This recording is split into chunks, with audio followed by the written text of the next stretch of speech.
Welcome back, ladies and gentlemen. Here we go. What I want to do is take a few minutes and give you guys a little bit of guidance on this particular assignment. It's titled Accelerated Motion Practice Problems, number 3. And there were 3 questions. I'm going to talk about just question number 1. I actually think question number 1 is maybe the hardest one of the 3 questions. What we're told is that we have a bicycle accelerating from 0 meters per second to 4 meters per second. And it takes 4 seconds to do that acceleration. So just to give you some idea,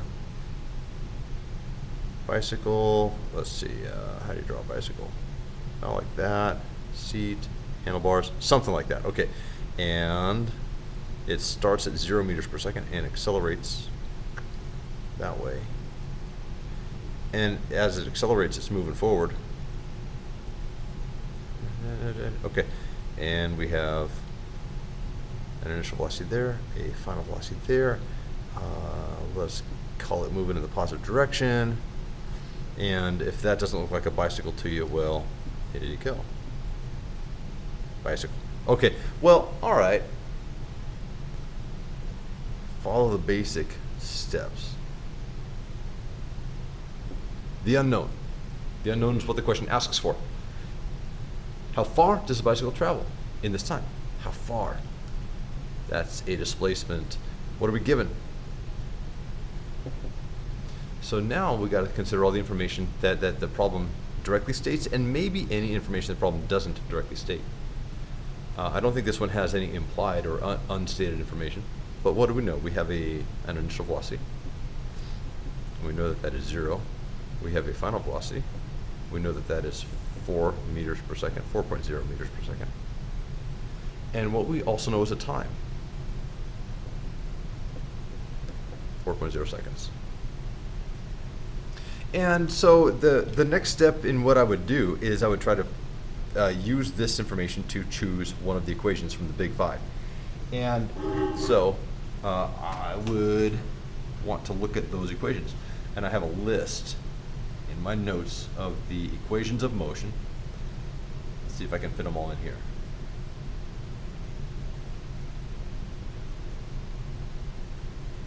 Okay, there's the first one, and the order of these doesn't really matter. It's not that important, actually.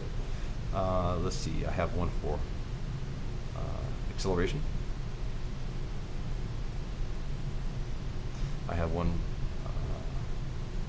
like this. It starts with the displacement. Initial velocity times time plus 1/2 acceleration times time squared. I have one that starts with final velocity squared. Now some students, what I know from experience doing this, some students look at these and go, oh, that's the equation to solve for acceleration. That's the equation to solve for average velocity. That's not really true. Because, and this is the equation to solve for final velocity. No. You can use any equation to solve for any of the variables that's in that particular equation. Now there's one more here for average velocity.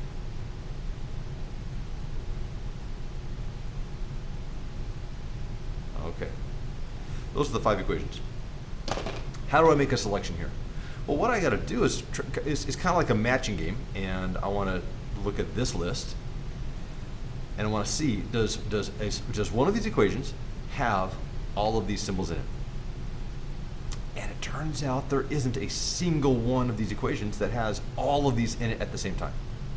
So it's a little bit difficult. But what I can also do is I can ask myself the question, well, is there an intermediate step I can do?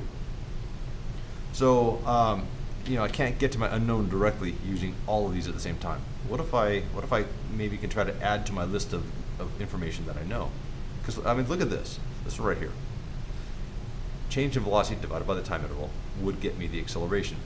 So change in velocity, I can combine these 2 things to get change in velocity. And here I've got time interval. So I could use those 2 things to get me the acceleration.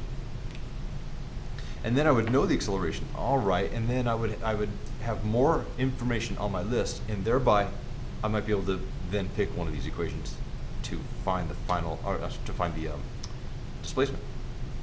So I'm going to leave that there. I'll go to a new whiteboard here for you. So here's the deal. What I'm going to do is work out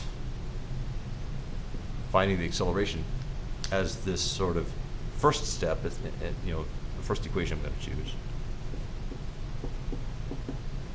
And I'm basically kind of doing some math. I'm exploring what the possibilities are as I do some math here. It's a mathematical exploration. All right, well, the delta V is final minus initial velocity.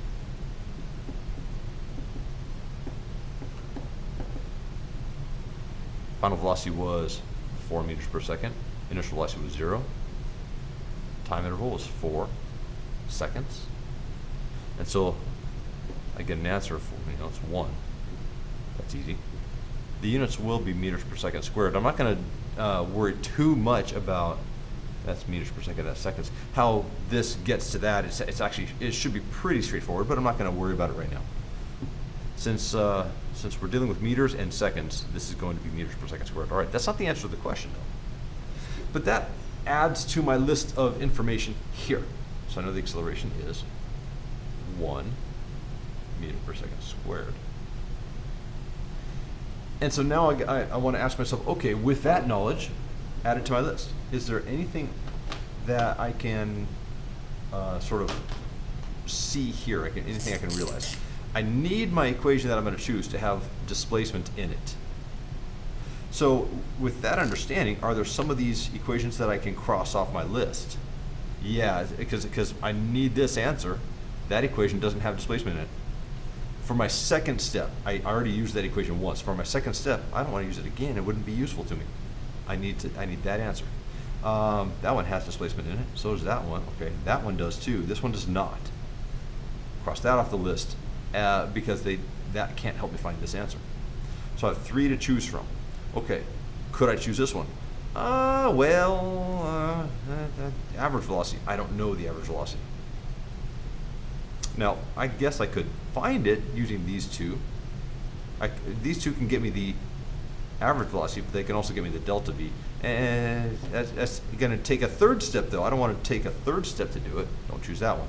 So I got these two to choose from. All right. This one requires the initial velocity. This one requires the time. And this one requires the acceleration. That's a good candidate. This one requires the final velocity, the initial velocity, and the acceleration. That's also a good candidate. We can choose either one of these. I kind of think this is the winner right here. I kind of think that's the one I want to choose. Why? My thinking goes like this. Here's my unknown.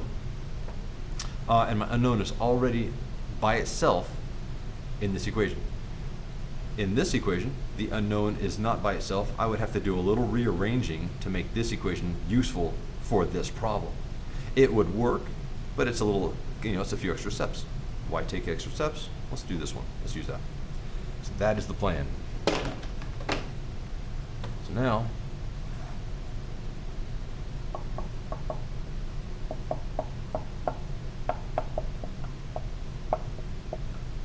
okay, so my initial velocity was 0.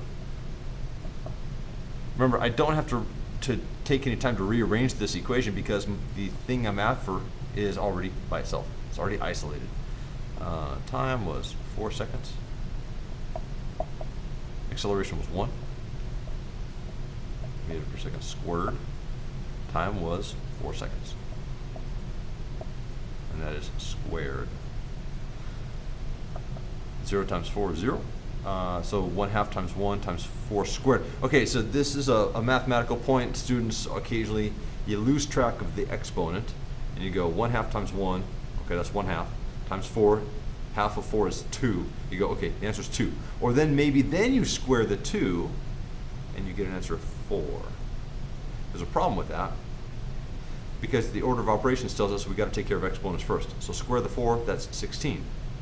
Times 1 is 16, times 1/2 is 8. All right, so the displacement is 8 meters. There you go. That was it. So I hope this helped a little bit.